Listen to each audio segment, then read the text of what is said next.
আওয়ামী লীগের সময়ে তাদের একজন সংসদ সদস্য নির্বাচিত হতে 100 কোটি টাকা খরচ করেছে। তো এই 100 কোটি টাকা একজন এমপির পক্ষ থেকে বৈধভাবে আজীবনও উপার্জন করা সম্ভব নয়। আবার আমরা আমাদের জায়গা থেকে দেখেছি জনগণও তাদেরকে অর্থের বিনিময়ে বিভিন্নভাবে প্রভাবিত করে ভোটকে প্রভাবিত করা হয়েছে নির্বাচনগুলোতে। সো জনগণও ভোটের সময়ও অর্থের দ্বারা প্রভাবিত হয়েছে।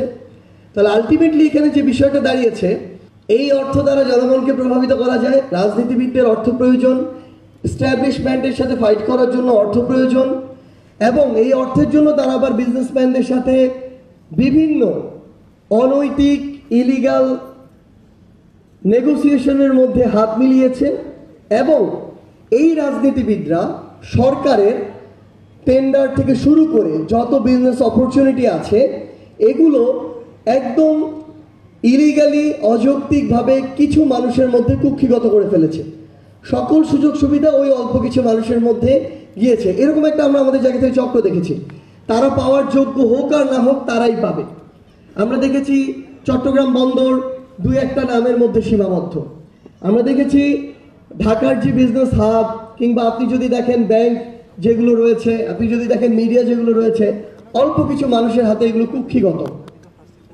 তো এই মিডিয়া মাফিয়া বলি, ব্যাংক মাফিয়া বলি, বিজনেস মাফিয়া বলি, যারা আসলে বিভিন্ন ক্ষেত্রে আমার এমএসএমইর সহযোদ্ধাদের প্রতিবন্ধকতা হয়ে দাঁড়ায়, তাদেরকে বা তাদের এই প্রতিবন্ধকতা মোকাবেলা করার জন্য আমাদের মনে হয়েছে যে আপনাদেরও আসলে ইউনাইটেড এমএসএমই একটা মাফিয়া গ্রুপ হওয়া দরকার। এটা নেগেটিভ অর্থে না, এটা একদম পজিটিভ অর্থে, যে তারা ডিরেক্টলি আর ইনডিরেক্টলি কিন্তু আপনাদের উপর নির্ভরশীল।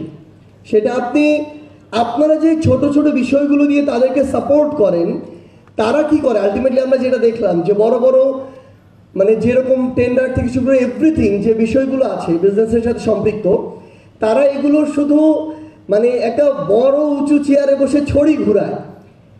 মাঠ পর্যায়ে বা ছোট ছোট পার্টে কাজ কিন্তু আমার এমএসএমইর যারা রয়েছেন তারাই করেন।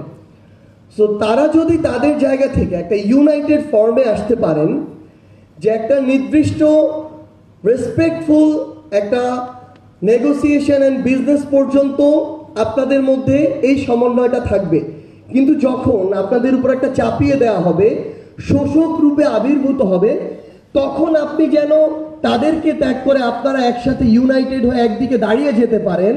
এবং যখন আপনারা দাঁড়িয়ে যাবেন, যে কোনো শোষক যত বড় মাফিয়াই হোক না কেন, তাদের যে পতন শেখ হাসিনার মতোই আবশ্যক, সেটা কিন্তু ইতিমধ্যে প্রমাণিত হয়েছে। তো আপনাদের কাছে আপনাদের এই যে বিষয়গুলো, আমাদের মনে হয়েছে এই প্রত্যেকটি বিষয় আমার ছোট্ট অভিজ্ঞতা থেকে, এগুলো বাংলাদেশের যে রাষ্ট্র কাঠামো, রাজনীতি, পলিসি, ব্যুরোক্রেসি থেকে শুরু করে এই কাঠামোগুলোর সাথে একটা ফুড চেইন বা ফুড ওয়েবের মতো একটা চক্রে আবদ্ধ। সো আমরা শুধু নির্দিষ্ট একটা বিষয়কে বা শুধু বিজনেসটাকে যদি টার্গেট করি, অন্যান্য বিষয়গুলোতে আমাদের প্রতিবাদের ভাষা কিংবা আমাদের সৎ সাহসটুকু জারি না রাখি, তাহলে ওই একটা পার্টকে স্বচ্ছ করা, ভালোর দিকে নিয়ে যাওয়া খুবই টাফ, যখন আদার কানেক্টেড পার্টগুলো অলরেডি করাপ্টেড। সো আমাদের এই ভয়েসটা যেন আমাদের এই জায়গা থেকে শুরু করে বাংলাদেশের প্রত্যেকটি নীতি নির্ধারণের গুরুত্বপূর্ণ জায়গায় ছড়িয়ে পড়ে। যতদিন যে কেউ, পার্টি হোক, ব্যক্তি হোক, প্রতিষ্ঠান হোক, প্ল্যাটফর্ম হোক, সামগ্রিকভাবে দেশ এবং মানুষের কল্যাণের জন্য কাজ করবে, ততদিন আমাদের সমর্থন, আমাদের লড়াই তাদের পক্ষে থাকবে।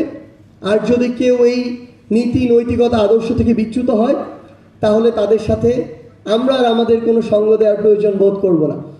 আজকে আন্তর্জাতিক এমএসএমই দিবস 2025-এ আমাদের জাতীয় নাগরিক পার্টি এনসিপির পক্ষ থেকে এই বার্তাটি আপনাদের দিয়ে গেলাম। ইনশাআল্লাহ আমাদের এই ঐক্যবদ্ধ লড়াই চলবে।